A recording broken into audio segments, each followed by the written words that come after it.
तो चलिए दोस्तों, स्वागत करते हैं आप सभी का एक और नए वीडियो लेक्चर में। दोस्तों, सबसे पहले मैं आपको बताना चाहूँगा कि हमारा केमिस्ट्री का टर्न अब आ चुका है और हम इसमें नया चैप्टर शुरू करने वाले हैं, द्रव्य की अवस्थाएं। तो बहुत ही इम्पोर्टेंट चैप्टर है ये, और मैं इसमें बताऊंगा आपको जो कि एग्ज़ाम से रिलेटेड है, जिसके आने के चांसेस ज़्यादातर हैं, वही आपको बताऊंगा इस चैप्टर से रिलेटेड। डीप हम पढ़ेंगे बाद में, लेकिन उससे पहले जो इम्पोर्टेंट है पहले उसे देख लेते हैं। तो देखिए, द्रव्य की अवस्थाएं आपको पता है ऑलरेडी कि 3 प्रकार की होती हैं, मेनली 3 प्रकार की होती हैं, लेकिन 2 और भी होती हैं जिनके बारे में ऑलरेडी आपको बता चुका हूँ। ठीक है, तो आज हम बात करेंगे इसमें द्रव्य की कौन सी अवस्था है, तो वो हम गैस की बात करेंगे, गैस स्टेट यानी कि गैस। तो जिसके लिए हमें कुछ नियम दिए गए हैं जिनको हम क्या कहते हैं, गैसीय नियम कहते हैं। ठीक है, गैसीय नियम, गैसीय नियम, इन चीज़ को हम देखेंगे। गैसीय नियम सबसे पहले तो बात करेंगे कि गैसीय नियम होते क्या हैं।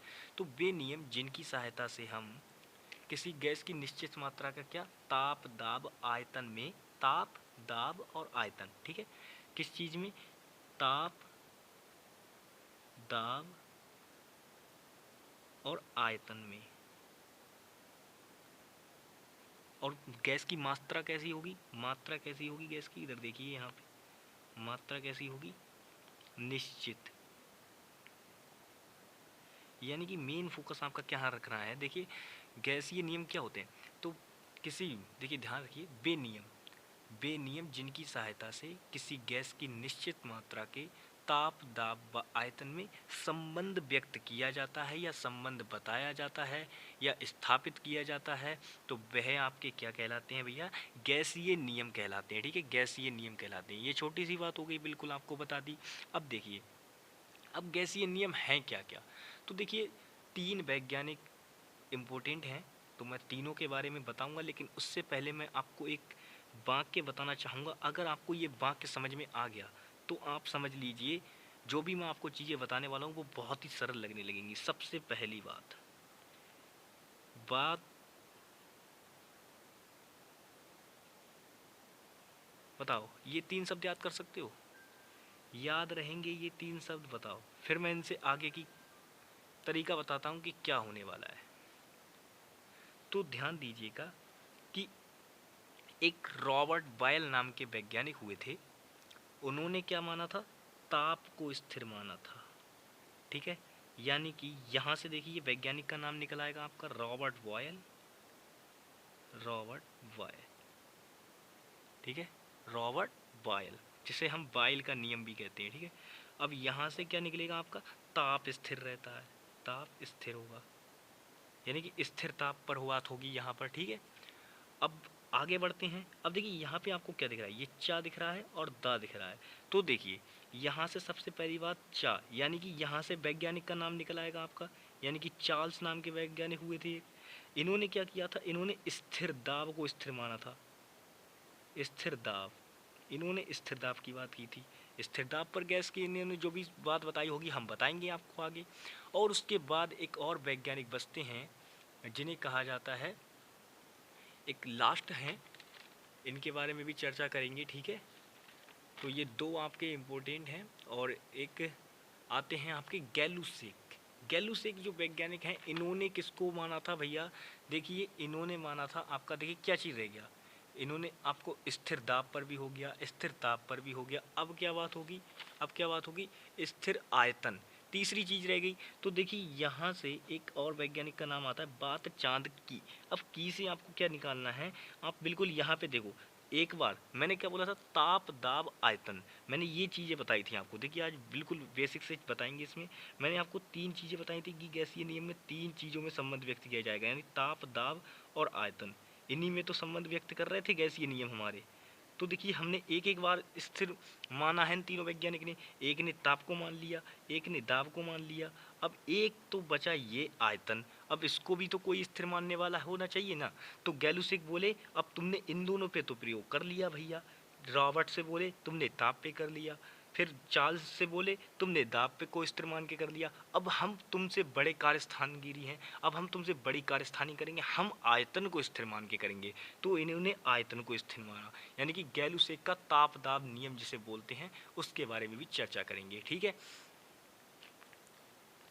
तो सबसे पहले शुरू करते हैं। ये तो इसकी बेसिक जानकारी थी, ये आपको समझ में आ गई होगी। मैंने बात चांद की से आपको निकालना सिखाया कि किस प्रकार से कौन सा वैज्ञानिक क्या किया। ठीक है, तो चलिए पहला वैज्ञानिक उठा ही लेते हैं, यानी कि बॉयल का नियम की बात करेंगे हम। बॉयल का नियम, बॉयल का नियम। तो इसमें सबसे पहली मैं बात आपको बताना चाहूँगा, देखिए बॉयल का नियम यानी रॉबर्ट बॉयल। सबसे पहली बात इसमें हमें याद क्या रखना है, सबसे पहली बात इसमें याद रखनी है कि बॉयल के नियम में क्या बात हुई थी। बॉयल के नियम में सबसे पहली बात तो सिंपल ये थी कि इसे देखिए, सबसे पहली बात, अगर आपसे किसी भी वैज्ञानिक द्वारा कोई भी नियम लिखने को आ जाए तो सबसे पहले आपको क्या करना है, सबसे पहले तो आपको लिखना है बिल्कुल कि इस नियम को क्या, देखिए बॉयल का नियम की बात हो रही है, तो इस नियम के वैज्ञानिक का क्या नाम था, रॉबर्ट बॉयल नाम के जो वैज्ञानिक थे उन्होंने इस नियम को दिया था। तो आप क्या लिखेंगे, पहली बात आपकी लिखने के लिए क्या होती है इसमें कि इस नियम को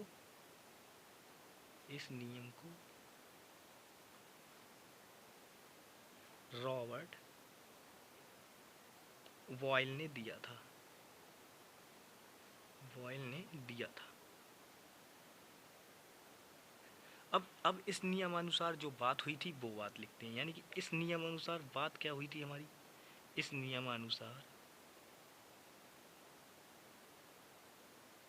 नियमानुसार निश्चित मात्रा में किसी गैस का, ठीक है, स्थिर, अब देखिए बात यानी कि स्थिर ताप पर, मैंने बोला था जो बॉयल नाम के वैज्ञानिक थे, देखिए मैंने बात चांद की से आपको निकालना सिखाया है, तो सबसे पहले वही रूल यहाँ पे अप्लाई कर दो। अब बात चांद की यानी कि रॉबर्ट बॉयल ने क्या किया था, रॉबर्ट बॉयल ने किया था ताप को स्थिर मानकर, और गैस की मात्रा कैसी रहेगी, निश्चित रहेगी, चाहे वो कितने भी अपने हिसाब से ले सकते हैं, कितने भी ग्राम लें, कुछ भी करें, लेकिन मात्रा निश्चित रहेगी। ठीक है, अब देखिए निश्चित रहने वाली है, तो मेन बात आपको यहाँ पे क्या याद रखनी है कि बिल्कुल छोटा सा चेंज होगा, दोनों दो इसके बाद जो दो बताऊंगा ना, जो गैलुसेक का नियम है वो बताऊंगा, और जो एक और है किसका, चार्ल्स का जो नियम है वो बताऊंगा। तो ये चार्ल्स और जो वो वाले हैं गैलुसेक वाले, ये दोनों नियम आपस में बिल्कुल छोटा सा चेंज होता है, बिल्कुल छोटा सा, लेकिन उससे पहले हमें जो मेन है यानी कि बॉयल का नियम उसके बारे में चर्चा करनी हुई। तो सबसे पहली बात क्या रखनी है आपको, ताप स्थिर होगा, स्थिर ताप होगा इसमें, ठीक है, स्थिर ताप होगा, पहली बात तो ये याद रखनी है। दूसरी बात क्या होगी, पहली बात इतनी याद रखनी है यानी कि स्थिर ताप रहेगा, ठीक है। दूसरी बात, गैस की मात्रा कैसी होगी, निश्चित गैस की मात्रा होगी।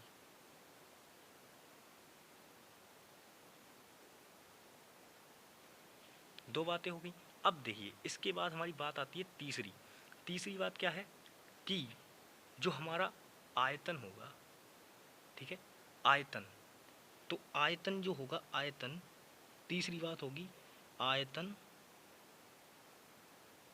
दाब के व्युत्क्रमानुपाती होगा, दाब के व्युत्क्रमानुपाती होगा।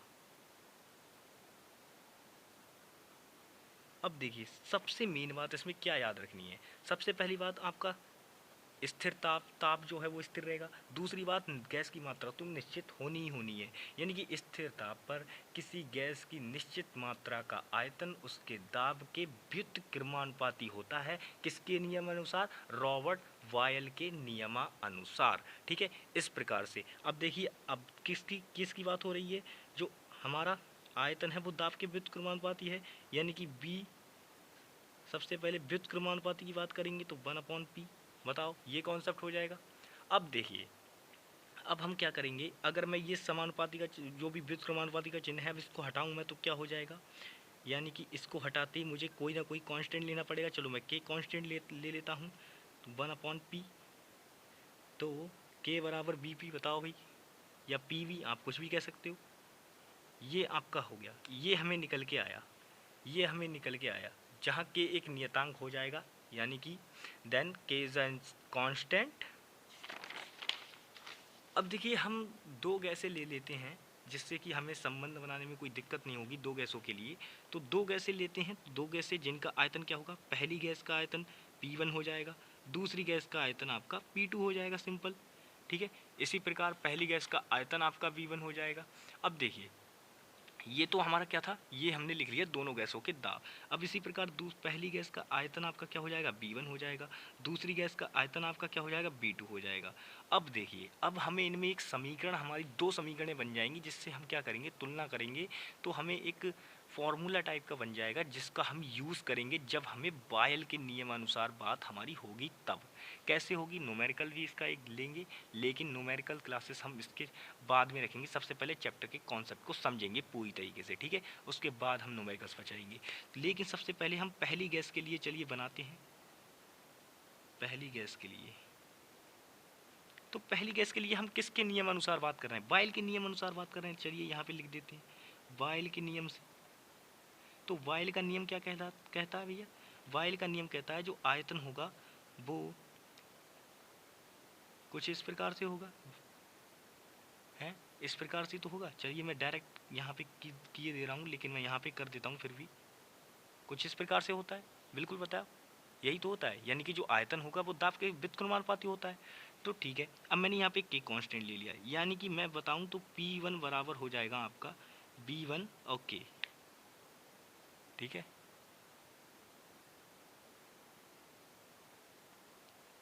K बराबर ये होगा आपका, ध्यान दीजिएगा बिल्कुल ध्यान से, ये लाइन नहीं लिखनी है, ये लाइन को मत समझो, अभी मैं समझाता हूँ। देखो यहाँ पे क्या है, सिंपल, सबसे पहले ये बात ध्यान दो, क्या करना है आपको, यहाँ पे P है आपका। अब देखिए ये जो P है इसको इधर ले जाओ, यानी कि तो K बराबर आपका क्या बच जाएगा, ध्यान दो, ये K P बटे में है यहाँ पर, यानी कि दाबी तो व्युत्क्रमानुपाती था, तो दाब ये यहाँ से उठकर यहाँ पे आ जाएगा, यानी कि K तो K बराबर क्या हो जाएगा, B1 और P1, ये हो जाएगा। ये आपकी समीकरण निकल के आई। बी आप चाहे तो P1 B1 भी कह, P1 और B1 भी कह सकते हैं, या B1 P1 भी कह सकते हैं, जो आपकी इच्छा करे, जो आपको सही लगे। तो ये हमारी पहली समीकरण बन गई, किसके लिए, पहली गैस के लिए। अब दूसरी गैस के लिए बात करते हैं। तो दूसरी गैस के लिए सिंपल क्या करना है, अगर दूसरी गैस के लिए सारी चीज़ें हमारी, क्योंकि दूसरी गैस के लिए दाब क्या था हमारा, P2 था, ऐसे ही हमारा आयतन क्या था, B2 था, ठीक है, दोनों चीज़ें हमारे पास हैं। अब देखिए हम इसी से बिल्कुल अपना वो बना सकते हैं, यानी कि B2 बराबर क्या होगा, B2 व्युत्क्रमानुपाती होगा 1/P2 के, बताओ भाई होगा। अब देखिए यहाँ से क्या करेंगे, B2, अब बराबर का चिन्ह लगाएंगे तो भैया हमें कांस्टेंट लेना पड़ेगा, कांस्टेंट हम K ले लेते हैं, तो 1/P2। अब देखिए K बराबर क्या बचा हमारा, K बराबर बचा हमारे पास B2 और P2, ठीक है। अब ये हमारी दूसरी बन गई। अब इनको समीकरण 1 और 2 को बराबर करके तुलना कर लो, सिंपल, K की जगह K आ जाएगा आपका। तो हम क्या कर लेंगे, देखिए क्या करना है, इसको देख लो, तो ये तो कोई मतलब नहीं है, हमें क्या हो जाएगा, हमें एक संबंध मिल जाएगा, क्या हो जाएगा, वो होगा B1 P1 बराबर होगा आपका किसके, B2 और P2 के। ये संबंध हमें कहाँ से मिला है, बॉयल के नियम से। अब आपको इस संबंध को याद रखना है, इस संबंध को आपको याद रखना है, ये कहाँ से मिला है हमें, बॉयल के नियम से। यानी कि पहली गैस का दाब, मतलब पहली गैस का आयतन गुणे पहली गैस का दाब बराबर होगा दूसरी गैस के आयतन और दूसरी गैस के दाब के गुणा के बराबर होगा। अब देखिए यही है, तो इसको हमें अप्लाई भी करना पड़ सकता है, तो हमसे कुछ भी निकलवा सकता है, तो हमें क्या करना होगा, बिल्कुल आराम से। देखिए उसमें बोल रखा होगा, पहली बात तो ये ध्यान दीजिएगा, उसमें बोल रखा होगा कि हमें क्या चीज़ स्थिर रहनी है, ठीक है। अगर उसने बोल दिया कि स्थिर दाब पर बात करो, तो स्थिर दाब का नियम किसका था भैया, स्थिर दाब का नियम हमारे चार्ल्स जी का था, तो हम चार्ल्स वैज्ञानिक जो भी थे उनका रूल अप्लाई कर देंगे। अगर स्थिर ताप की बात करेगा तो हम स्थिर ताप वाला रूल अप्लाई कर देंगे, यानी कि बॉयल का नियम वाला रूल अप्लाई करेंगे, ठीक है। अब दूसरे की बात करते हैं, क्या नाम है इनका, चार्ल्स, चार्ल्स के नियम की बात करते हैं। चार्ल्स के नियम की बात करते हैं। अब देखिए इस नियम के अंदर हमने क्या बात की थी, मैंने बोला था चार्ल्स नाम के वैज्ञानिक, यानी बात चांद की से अगर हम निकालें तो इन्होंने स्थिर दाब पर बात की थी, और इन्होंने स्थिर दाब पे बताया था कि किसी भी गैस का आयतन क्या होगा, उसके परम ताप के समानुपाती होगा, परम ताप के समानुपाती होगा। क्या चीज़ समानुपाती होगी, तो वो मैंने बताया, परम ताप के समानुपाती होगा इनका आयतन, यानी कि किसी भी गैस की निश्चित मात्रा का आयतन स्थिर दाब की अवस्था में कैसा होगा, परम ताप के समानुपाती होगा चार्ल्स के नियमानुसार। ठीक है, तो देखिए मैं बिल्कुल वही कॉन्सेप्ट यहाँ पे बार बार दोहराता हूँ। पहली बात क्या है कि चार्ल्स के अनुसार बात चांद की से निकालो तो क्या चीज़ स्थिर थी, दाब स्थिर था, यानी कि स्थिर दाब होगा। पहली बात तो ये है। दूसरी बात क्या है, दूसरी बात स्थिर दाब हो गया। अब निश्चित मात्रा का आयतन वो तो लिखना जरूरी नहीं है। अब देखिए आयतन क्या होगा, दूसरी बात, एक बात और लिख लो बस इतनी सी बात, आयतन समानुपाती किसके होगा, आयतन समानुपाती होगा ताप के। ताप के, या आप परम ताप भी बोल सकते हैं, परम ताप कहना जरूरी रहेगा। परम ताप की हम डेफिनेशन भी आपको बता देंगे कि क्या होता है परम ताप। ठीक है, इतनी चीज़ें आप समझ गए। अब देखिए यहाँ से मैंने बोला आयतन, आयतन को हम कहते हैं वॉल्यूम, वॉल्यूम समानुपाती किसके, टी के। तो यहाँ पे B बराबर आपको क्या मिल जाएगा, के टी मिल जाएगा, या आप कुछ भी कह सकते हैं। तो B बराबर के इंटू टी। ठीक है, तो अब देखिए, अब के कांस्टेंट है हमारे पास, तो के बराबर B अपॉन टी। बताओ भाई, अब ये देखिए के कांस्टेंट है, तो मैं ये टी को क्या किया, ये टी को इधर ले आऊँगा तो क्या हो जाएगा, क्या हो जाएगा, B अपॉन टी हो जाएगा, नहीं हो जाएगा, बताओ भाई। तो ये संबंध मिला हमें, ये संबंध मिला। अब देखिए, अब हम दो गैसों के लिए इसी संबंध को बिल्कुल बहुत ही आराम से अप्लाई करेंगे। कैसे अप्लाई करेंगे, देखिए हमारे पास दाब तो स्थिर है, तो यानी दाब तो बदलेगा नहीं, लेकिन दोनों गैसों का क्या होगा, तापमान और वॉल्यूम अलग अलग होगा। तो चलिए दोनों गैसें के लिए लिख लेते हैं। सबसे पहले हम बात करेंगे किसकी, सबसे पहले हम बात करेंगे पहली गैस के लिए,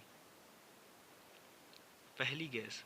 अब इसके पहली गैस के लिए क्या बात होगी, पहली गैस के लिए देखिए सबसे पहली बात क्या होगा, आपका जो टेम्परेचर है वो T1 हो जाएगा।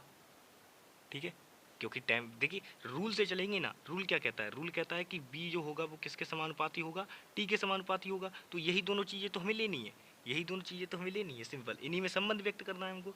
तो देखिए पहला ताप तो T1 हो जाएगा और आयतन कैसा हो जाएगा, B1 हो जाएगा। अब सिंपल संबंध व्यक्त कर दो, तो आप क्या करोगे, इसमें धर दो इसको उठा के, इस ये जो भी वैल्यू आपको दे रखी है पहली गैस की, इनको उठा के सिंपल यहाँ पे पुट कर दो। अब पुट करोगे तो क्या मिल जाएगा आपको, B1 जो होगा वो समानुपाती होगा किसके, T1 के। अब कांस्टेंट हटाओ, यानी कि B1 बराबर के T1। ठीक है, अब K बराबर आपको क्या मिला, K बराबर मिला B1 बटे T1, ये मिला आपको। अब देखिए करना क्या है, अब देखिए क्या करना है, आगे क्या करना है। इस ये तो बिल्कुल किससे आएगा, ये आपका आया है कहाँ से, ये आया आपके चार्ल्स के नियम से। चार्ल्स के नियम से ये बात होती है, ये चार्ल्स के नियम से बात हुई यहाँ पे, चार्ल्स के नियम से यहाँ पे बात हुई। अब देखिए ये तो हमें पहली गैस के लिए हमारी बात हुई। अब दूसरी गैस के लिए यहाँ पे बात करते हैं, दूसरी गैस के लिए। अब देखिए दूसरी गैस के लिए हमारी वैल्यू बिल्कुल कुछ नहीं होगा, आयतन क्या हो जाएगा, B2 हो जाएगा। आपका जो भी ताप है वो क्या है, परम ताप आपका T2 हो जाएगा। तो देखिए रूल हमारा क्या कहता है, रूल हमारा कहता है जो आयतन होगा वो समानुपाती होगा किसके, टेम्परेचर के, यानी कि परम ताप के। अब परम ताप के समानुपाती होने पर क्या बात हो जाएगी, परम ताप के समानुपाती पर एक बात हो जाएगी। अब वो हम कॉन्सेप्ट अप्लाई कर देते हैं। अब देखिए यहाँ पे समानुपाती है, इसका चिन्ह हटाओ तो बराबर करके जब हम लिखेंगे तो हमें कोई कांस्टेंट लेना होगा, तो हम के कांस्टेंट ले लेते हैं और T2 यहाँ पे ऐसे लिख लेते हैं। अब देखिए कांस्टेंट लेते ही हमें क्या करना होगा, अब देखिए हम ये कांस्टेंट को अगर बिल्कुल के ऐसे ही रहने दें तो हमें क्या करना होगा, ये टी को इसके बटे बटे में ले आना होगा, यानी कि B2 ओवर T2 ये बन जाएगा आपका। अब देखिए ये हमारे टाइम हमारे लिए दूसरा मिल गया, यानी कि दूसरा संबंध भी हमें मिल गया। अब देखिए दोनों संबंध मिल गए, अब दोनों संबंधों की क्या करो, एक दूसरे की तुलना कर दो समीकरण 1 व 2 से। अब तुलना करने पर आपको क्या मिलेगा, तुलना करने पर आपको प्राप्त होगा B1 बटे T1 बराबर है B2 बटे T2। अब देखिए एक संबंध तो आपका ये रहा, एक संबंध तो आपका ये रहा, और अगर आपको ये अच्छा नहीं लग रहा है, आप बोल रहे हो कि भैया बटे की फॉर्म में हमें पसंद नहीं आ रहा है, तो कोई नहीं, सिंपल क्या कर दो, B1 T2 बराबर होगा T1 और B2 के। लो भाई इस फॉर्म में लिख लूँ, अब तो ठीक है। तो ये संबंध जो भी है ये किसका होगा, आपका चार्ल्स के नियम से ये संबंध आएगा दो गैसों के मध्य, ये चार्ल्स के नियम से संबंध आ गया। तो देखिए इन संबंधों को याद रखना है आपको। 2 संबंध मैंने आज बता दिए हैं। अब देखिए तीसरे में क्या है, मैंने बोला था तीनों वैज्ञानिक बिल्कुल दिमाग से चले, तीनों वैज्ञानिक थे, साइंटिस्ट थे, दिमाग बहुत था उनके पास। तो उन्होंने क्या किया, अब देखिए वाइल नाम के वैज्ञानिक थे, वो बोले भैया पहले हमें कर लेने दो। तो उन्होंने क्या किया, उन्होंने ताप को स्थिर मान लिया। फिर आए हमारे चार्ल्स भैया, इन्होंने क्या बोला, बोले यार तुमने तो चलो ताप पे कर लिया, अब कोई नहीं हम दाब को स्थिर मान के करते हैं। तो इन्होंने क्या किया, इन्होंने दाब को स्थिर मान लिया।